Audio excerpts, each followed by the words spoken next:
Strangulation and suffocation की अब हम बात करते हैं। हैंगिंग आपको समझ आ गया होगा। अब हम बात करते हैं स्ट्रैंगुलेशन की definition and classification. Strangulation is a violent form of asphyxial death. ये भी एस्फिक्सियल डेथ ही है।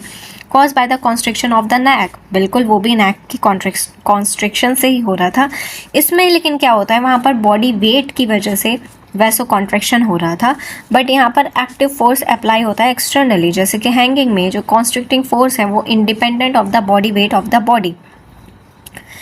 ये कह रहे हैं कि हैंगिंग में तो बॉडी वेट की वजह से डेथ होती थी, लेकिन यहाँ पर बॉडी वेट से कोई फ़र्क नहीं पड़ता, इट इज़ इंडिपेंडेंट। क्योंकि यहाँ पर कौन फोर्स लगाता है, एक्सटर्नल फोर्स अप्लाई होता है, जो कि मैनुअली कोई इंसान लगाता है या फिर किसी और के सहारे से, वो क्या होता है वो हम देखते हैं। Classification of strangulation: ligature strangulation, manual strangulation, बांस डोला, गैरोटिंग, मगिंग। इसे आप इमेज से ही ज़्यादा अच्छे से समझ सकते हो। इमेज कहाँ है इसका,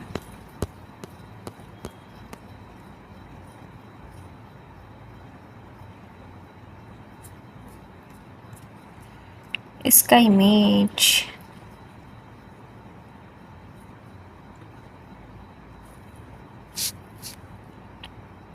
देखो कहाँ है। Strangulation, ligature strangulation, manual strangulation, garrotting, बांस डोला और mugging.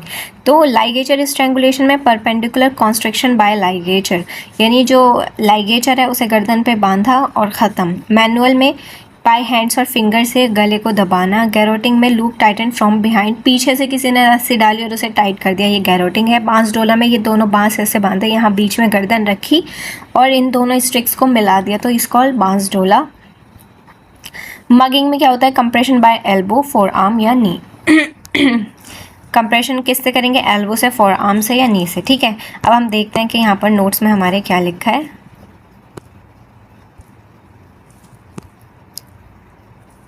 Ligature strangulation, constriction of the neck by ligature, जैसे रोप से, वायर से, कॉर्ड, बेल्ट, क्लोथ से, where the constricting force is applied manually by some external agent. The force is typically applied perpendicular to the neck axis. Neck मान लो कि आप लेटे हो हॉरिजॉन्टली, ठीक है, उसके अपोजिट वो फोर्स लगाएंगे, ठीक है, वो पूरी गर्दन पे आपके रस्सी लपेटेंगे और उसके बाद वो खींच देंगे, तो क्या होगा, पूरा परपेंडिकुलर फोर्स होगा। और उसमें रस्सी देखो चारों तरफ है। हैंगिंग में रस्सी एक तरफ से उठी थी, एक तरफ से ज़्यादा दब रहा था, लेकिन यहाँ पर परपेंडिकुलर फोर्स लगेगा, सारे पूरा गोला बना है, पूरा गोला गोल निशान होगा पूरी गर्दन पे। ठीक है, हैंगिंग में ऐसा नहीं होता। मैनुअल स्ट्रैंगुलेशन की बात करते हैं। थ्रॉटलिंग में constriction of neck using human hands, fingers या फिर लिम्स, यानी मोस्टली किसका यूज़ होता है यहाँ पर, हाथ का, फिंगर्स का या फिर लिम्स का। This is almost exclusively homicidal in nature. Mostly कैसा होता है, कोई अपना गला हाथ से तो इतना जान कैसे कोई लगा सकता है, ठीक है, तो ये मोस्टली क्या होता है, एक्सक्लूसिवली होता है। Bansdola, a localised Indian technique where the neck is compressed between two strong wooden strips, bamboos. ये दो बम्बू एक इधर दोनों बांध दिए और इधर किसी की गर्दन रखी और इधर से भींच दिए इन दोनों को। ठीक है, समझ आया। तो compression between two strong wooden sticks, bamboo tied together on both sides by placing a stick across the throat and stepping on its end। ठीक है, दोनों गर्दन को रखा बीच में और दोनों को फिर दोनों सिरों को आपस में खींच दिया, तो ये होता है बांस डोला। गैरोटिंग की बात करते हैं। The victim is suddenly attack from the behind, garroting पीछे से होता है। अ रोप, वायर या strap is thrown around the neck and tightened, often assisted by a lever और stick to twist the cord. देखो, गैरोटिंग बहुत सारी movies में दिखाया गया है कि पीछे से, ये मोस्टली जैसे हीरो खड़ा है तो पीछे से वो रस्सी डाल के और उसे टाइट कर देते हैं, ठीक है, तो ये वही है गैरोटिंग के पीछे से वार, गलत बात बैनर है ना, आयरन मैन में था ना ये, तो पीछे से वार करते हैं ये, इसमें गैरोटिंग। मगिंग में compression of neck using the assailant, जो मारता है उसके elbow joint, crease, forearm या नीज से जो दबाता है, often result in rapid arterial occlusion without much external skin injury. Mugging में क्या होता है, ये इसमें फोर आर्म्स या नीज से गले को दबाते हैं और जिसकी वजह से रैपिड आर्टेरियल ऑक्लूजन हो जाता है और जिसकी वजह से कोई ज़्यादा चोट नहीं आती क्योंकि वो दब जाता है, कोई दिक्कत नहीं है, और उसकी डेथ हो जाती है। तो इसकी ट्रिक क्या है, इसकी ट्रिक देखिएगा, लो मान गए बात, ठीक है, लो मान गए बात, कि हमने आपकी बात मान ली, तो लो मान गए बात। एल से आ जाएगा लाइगेचर स्ट्रैंगुलेशन, एम से आ जाएगा मगिंग, जी से आ जाएगा गैरोटिंग, बी से आ जाएगा बांस डोला और टी से आ जाएगा थ्रॉटलिंग। ईजी था, लो मान गए बात, एल से आ जाएगा लाइगेचर स्ट्रैंगुलेशन, एम से आ जाएगा मगिंग, जी से आ जाएगा गैरोटिंग, बी से आ जाएगा बांस डोला, टी से आ जाएगा थ्रॉटलिंग। ईजी था, ये ट्रिक से याद कर लेना। चलिए नेक्स्ट हम बात करते हैं अब। हाँ तो देखो हैंगिंग में इस तरह का मार्क होता है, देखो ये समझो कि मान लो ये इसका चिन्ह है, मैं आपको लिख दूँ, ये इसका चिन्ह है, समझ पा रहे हो? तो यहाँ से ये इस तरह नहीं होगा, ये होना तो ऐसे चाहिए था, बट ये चिन्ह नीचे को झुक जाएगा ना इस तरह से, तो ये ऊपर को उठ जाएगा, तो ये ऑब्लिक मार्क हमारा हैंगिंग में हमें मिलता है, ठीक है। स्ट्रैंगुलेशन में पूरा इस तरह से मिलेगा क्योंकि वो पूरा गला दबाता है। पोस्टमॉर्टम अपीयरेंस की बात करते हैं तो लाइगेचर मार्क यूजुअली हॉरिजॉन्टल होता है, कंटिन्यूअस होता है and situated lower the neck, thyroid cartilage से नीचे होता है या उसी लेवल पर। हैंगिंग में थायराइड कार्टिलेज से ऊपर होता है, ये याद रखेंगे। The mark lack the prominent upward suspension fade out seen in hanging, यानी ऐसा नहीं होता जैसे हमने हैंगिंग में देखा था, नीचे तो मार्क पूरा होता है लेकिन ऊपर जाते जाते वो ख़त्म हो जाता है क्योंकि वहाँ पर ढील होती है, वहाँ पर नॉट होती है, ठीक है। फेशियल एंड कॉन्जेक्टिवल कंजेशन तो होगा ही होगा क्योंकि एस्फेक्सियल डेथ है। इंटरनल ट्रॉमेटिक इंजरीज भी होगी, लेकिन यहाँ पर martin sign less common, but localised intimal haemorrhage is frequent. And common fracture of both hyoid bone and thyroid cartilage due to perpendicular force. Manual strangulation की बात करते हैं।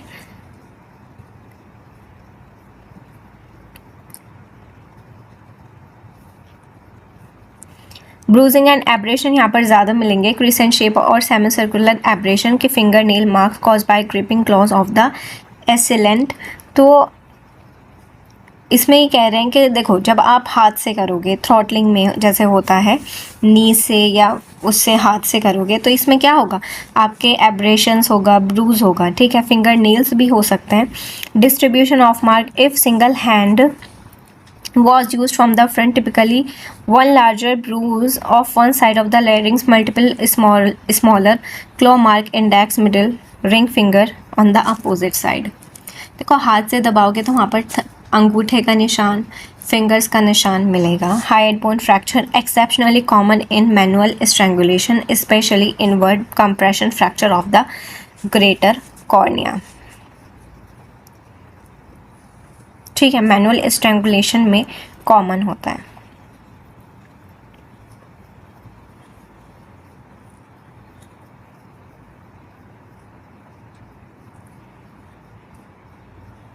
अब हम बात करते हैं सफोकेशन की। सफोकेशन स्ट्रैंगुलेशन के ही जैसा है कुछ कुछ, तो देखते हैं सफोकेशन क्या है। Suffocation is a broad form of violent asphyxia caused by deprivation of oxygen due to environmental, mechanical or physical blockage of the respiratory tract, excluding direct neck compression। यानी ये कह रहे हैं कि इसमें डायरेक्ट नेक कंप्रेशन नहीं होता है, बाकी और किसी भी वजह से जब ऑक्सीजन की कमी हो जाती है ड्यू टू एनवायरमेंटल, मेंटल या फिजिकल ब्लॉकेज की वजह से, तो उसे क्या कहते हैं, सफोकेशन। सफोकेशन का classification smothering, gagging, choking, traumatic asphyxia and बर्किंग, ठीक है। तो इसे भी पहले इमेज से देख लेते हैं।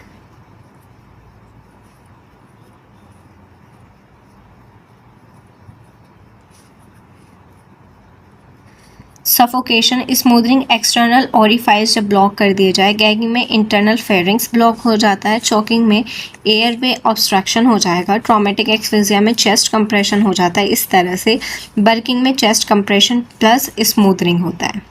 समझ आ गया?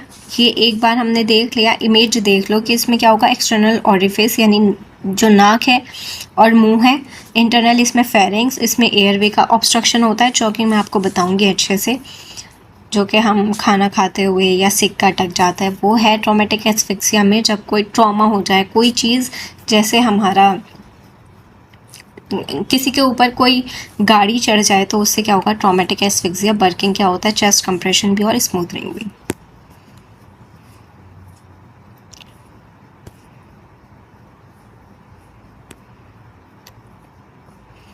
ठीक है। स्मूथनिंग में क्या होता है कि mechanical closure of external respiratory orifice, जिसमें क्या होता है माउथ एंड नॉस्ट्रल दोनों को आप क्या कर दो, बंद कर दो। कैसे? हैंड से, फिंगर से, पिल्लो से, प्लास्टिक बैग से या एडेसिव टेप से लगा दिया, बंद कर दिया, हाथ से बंद कर दिया, मतलब बंद करना है, तो उसे सांस नहीं आएगी और जिससे क्या हो जाएगी, डेथ।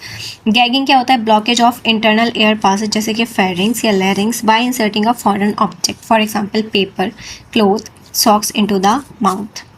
समझ आ गया? नेक्स्ट हम बात करते हैं चोकिंग की। इससे क्या होता है? Obstruction of the Airways, लैरिंग्स, trachea या ब्रोंकाई बाय एन एक्सीडेंटल, ये एक्सीडेंटल होता है, ठीक है। इनहेल ऑब्जेक्ट, जैसे कि बच्चे कॉइन खा लेते हैं या खाना फंस जाता है या टीथ चला जाता है, और पैथोलॉजिकल ब्लॉकेज जैसे लैरिंजियल इडीमा हो जाए, डायफ्रेटिक मेम्ब्रेन हो जाए, ठीक है, लैरिंजियल इडीमा याद कर लेना, तो चोकिंग एक्सीडेंटल होता है। सबसे पहले ना ये वाली बात याद करना है कि चोकिंग जो है वो क्या होता है? एक्सीडेंटल होता है, जो कि ऑब्स्ट्रक्शन किसका हो जाएगा? लैरिंग्स का, ट्रैकिया का या ब्रोंकाई का। अगर हम बात करें कि कॉइन से फंस सकते हैं, जैसे कॉइन फंस गया तो चोकिंग हो गया, फूड फंस गया तो चोकिंग हो गया, टीथ फंस गया तो चोकिंग हो गया, या फिर पैथोलॉजिकल जो आपकी बीमारी है उस वजह से, लैरिंजियल एडिमा की वजह से वो इतना सूज गया कि आपका हवा ही, आप सांस ही नहीं ले पा रहे, हवा अंदर जा ही नहीं पा रही है जितना उसे जाना था, तो that is known as laryngeal oedema, जो कि एक पैथोलॉजिकल ब्लॉकेज है। ट्रॉमेटिक एस्फिक्सिया, क्रश एस्फिक्सिया होता है mechanical compression of the chest and the abdomen by heavy load, जैसे कि कोलैप्स बिल्डिंग, जैसे कि बिल्डिंग कोलैप्स हो जाती है, ठीक है, भूकंप में, और वेहिकुलर एक्सीडेंट्स में, जो कि मैंने आपको एग्जांपल देके बताया कि किसी के ऊपर गाड़ी चढ़ जाती है क्योंकि गाड़ी बहुत ज़्यादा भारी होती है, तो उससे क्या होगा? चेस्ट कंप्रेशन होता है और सफोकेशन की वजह से डेथ हो जाती है। Preventing normal respiratory excursions. Burking क्या होता है? हिस्टोरिकल कंबाइंड होमिसाइडल टेक्निक है invented by Burke and Hare, involving sitting on chest of the victim. वो क्या हो गया? चेस्ट पर बैठ गए, causing traumatic asphyxia while closing the mouth and nose with the hands. यानी इसमें जैसे ट्रॉमेटिक एस्फिक्सिया में उसका चेस्ट पे वजन डल रहा है, वैसे ही चेस्ट पे वजन डाला, और उसके साथ साथ इतना ही काम इन्होंने नहीं किया, और सोने पे सुहागा इन्होंने क्या कर दिया कि माउथ और नोज भी बंद कर दिया कि ऐसे नहीं मरेगा तो ऐसे मरेगा, यानी वो मारना ही है। इसमें जैसे लिख ही दिया इन्होंने कि होमिसाइडल ही टेक्निक है, मारना ही है, ठीक है। इसकी ट्रिक है कि सो गए 3:30 बजे। देखो सफोकेशन, देखो आप, रात में चोर आते हैं मोस्टली, जो हम देखते हैं कि चोरों ने गला दबा दिया, सफोकेशन, तकिया मुंह पे रख दिया, तो सफोकेशन कब होती है? रात में, ठीक है। तो इसकी ट्रिक है सो गए 3:30 बजे, ठीक है। सो SGCTB, ठीक है, साढ़े का तो एस से आता है, लेकिन ट्रिक के लिए याद कर लो, सो गए 3:30 बजे। एस से आ जाएगा स्मूथनिंग, जी से आ जाएगा गैगिंग, सी से आ जाएगा चोकिंग, टी से आ जाएगा ट्रॉमेटिक एस्फिक्सिया, बी से आ जाएगा बर्किंग। तो सफोकेशन, रात को कोई चोर आता है तो आपको वो सफोकेशन से मार रहा है, तो या फिर रात में आपने कंबल ओढ़ लिया भारी, उसमें ही सफोकेशन हो जाती है, ठीक है। तो समझ आ गया? तो ये क्या होगा? सो गए 3:30 बजे। तो smoothening, gagging, choking, traumatic asphyxia और बर्किंग। पोस्टमार्टम अपीयरेंस क्या होगा स्मूथनिंग में, गैगिंग में, चोकिंग में, ट्रॉमेटिक एस्फिक्सिया में? देखिए, एब्रेशंस स्मूथनिंग है, ठीक है, उन्होंने तकिया रख के मारा, तो abrasion, bruise, finger nail scratches around mouth and nose, laceration on the inner lining of the lips and being pressed against the teeth. देखो मैंने आपको बताया था कि हार्ड ऑब्जेक्ट से जब भी कोई चीज़ होता है, कोई लैसरेशन में मैंने आपको बताया था, परपेंडिकुलर लैसरेशन वाला जो मैंने आपको बताया था, तो वहाँ पर बताया था कि जब स्काल्प में ऊपर से फोर्स लगता है और नीचे से स्काल्प है, ठीक है, बोनी स्ट्रक्चर है, तो उसके बीच में वो सारा मांस क्या होता है? फट जाता है। तो यहाँ पे भी सेम हो रहा है, लिप्स है, लिप्स के नीचे हार्ड टीथ है और ऊपर से भी हार्ड प्रेशर लग रहा है, तो लिप्स में लैसरेशन मिल जाएगा। इंटरनल ऑटोप्सी में pronounce petechial haemorrhage on visceral pleura and pericardium, यानी दिल पे और लंग्स पे क्या मिलेगा? पेटिकल हेमोरेज मिलेगा।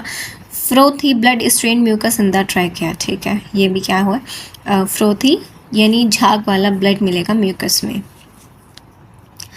गैगिंग में क्या होता है कि foreign body present in the pharynx, bruising और tearing of the soft palate और टॉन्सिल्स। सीवियर पल्मोनरी कंजेशन होता है, एडिमा हो जाएगा, सिस्टमिक विसरल कंजेशन हो जाएगा। चोकिंग में क्या हो जाएगा, देखो चोकिंग में बिल्कुल भी सांस नहीं आ रही है तो जिसकी वजह से लिप्स एंड फेस क्या हो जाएगा, साइनोसिस यानी ब्लू हो जाएगा, और कोई मार्क नहीं होते क्योंकि वो इंटरनली चॉक हुआ है। प्रेजेंट ऑफ इनहेल बोलस, अब आपको क्या मिलेगा बॉडी में, बोलस मिलेगा या फिर कोई ऑब्जेक्ट जो कि फंसा हुआ है सराउंडिंग बाय लोकलाइज म्यूकल रिएक्शन, और म्यूकस से जो कि सराउंड होगा, क्योंकि हमारी बॉडी तो खुद चाहती है कि वो बाहर निकले, बॉडी पूरी मेहनत करती है।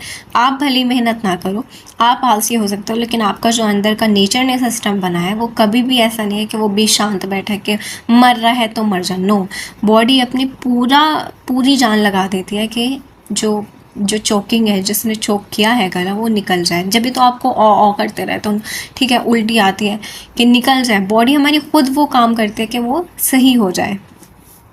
ट्रॉमेटिक एस्फेक्सिया में क्या हो जाएगा, एस्फेक्सिया का नाम से ही पता चल रहा है, डीप ब्लू पर्पल डिस्कलरेशन हो जाता है। देखो यहाँ पर तो बहुत ज़्यादा फोर्स लगता है, तो face and upper chest with countless confluent petechiae, ठीक है, बहुत सारे इसमें क्या होता है, पिटिकल हिमोरेज आपको मिलता है। Severe acute pulmonary congestion, right, देखो सबका अलग अलग याद करने की बिल्कुल भी ज़रूरत नहीं है, जिसका एक एक याद हो जाए। देखो स्मूथरिंग में आपको बताया एब्रेशन हो जाएगा, चोकिंग में आपको बताया कि लिप्स वो हो जाएंगे, और इसमें क्या मिलेगा, कॉमनली याद कर लो, सबका सब कुछ याद करने का ज़रूरत नहीं है, और सफोकेशन वैसे भी इतना इम्पॉर्टेंट नहीं है, स्ट्रैंगुलेशन ज़्यादा इंपॉर्टेंट है, लेकिन हैंगिंग और स्ट्रैंगुलेशन एग्जाम में आ गया है तो इस बार चांसेस हैं ड्रोनिंग के, ड्रोनिंग आ सकते हैं, और ड्रोनिंग नहीं आया, एग्जामिनर ने सोचा कि मैं तो भारी ही पेपर बनाने वाला हूँ, तो फिर वो सफोकेशन दे सकते हैं, समझते हो, तो याद कर लेना। Medico legal aspect and autopsy jurisprudence की बात करते हैं, तो differentiate between hanging and strangulation, जो कि PYQ भी है और बहुत ज़्यादा इम्पॉर्टेंट है। इस चैप्टर में से ये चीज़ें बहुत ज़्यादा इंपॉर्टेंट है कि डिफरेंस बताओ, डिफरेंस किसका पूछेगा, हैंगिंग एंटीमॉर्टम था कि पोस्टमॉर्टम था, कि टंग के मरा है या मार के टांगा गया है, सबसे पहले डिफरेंस ही आएगा, उसके बाद हैंगिंग और स्ट्रैंगुलेशन में डिफरेंस आएगा, उसके बाद ड्रोनिंग का डिफरेंस आएगा, ड्रोनिंग में कि डूब के मरा है या मारने के बाद डुबोया है, ठीक है, तो ये इसमें बहुत ज़्यादा इंपॉर्टेंट है डिफरेंस, क्योंकि हैंगिंग और स्ट्रैंगुलेशन का डिफरेंस आ गया है। तो अब आने के लिए बचा क्या है कि वो ये पूछ सकता है कि डूब के मरा है या फिर मारने के बाद उसे डुबोया गया है, तो ये चीज़ बहुत अच्छे से मैं आपको समझाऊंगी, आप भी याद कर लेना जब मैं ड्रोनिंग अभी आपको बताऊंगी। हैंगिंग में क्या होता है, सुसाइडल मोस्टली होता है, लाइगेचर स्ट्रैंगुलेशन होमिसाइडल होता है, इन्होंने लाइगेचर की बात की है लेकिन मतलब स्ट्रैंगुलेशन की। Ligature mark high up oblique incomplete होता है, यहाँ पे पूरा लाई डाउन होगा, हॉरिजॉन्टल होगा और कॉन्टिन्यूअस होगा। एब्रेशन ब्रूज इसमें नहीं होता, इसमें होता है स्ट्रगल की वजह से। हाइड बोन फ्रैक्चर इसमें रेयर होता है बट इसमें कॉमन होता है, ये वाली चीज़ याद कर लेंगे। फेस अपीयरेंस इसमें यूजुअली पेल होता है लेकिन यहाँ पर कंजेस्टेड होता है। इस सलाइवा इसमें होता है, इसमें नहीं होता है। स्ट्रगल मार्क्स इसमें नहीं होते और इसमें प्रेजेंट होते हैं। मेडिको लीगल एस्पेक्ट स्मूथरिंग में ठीक है, ठीक है, आप एक बार पढ़ लीजिएगा, इसमें कोई दिक्कत वाली बात नहीं है, जो इंपॉर्टेंट था वो मैं आपको बता ही चुकी हूँ।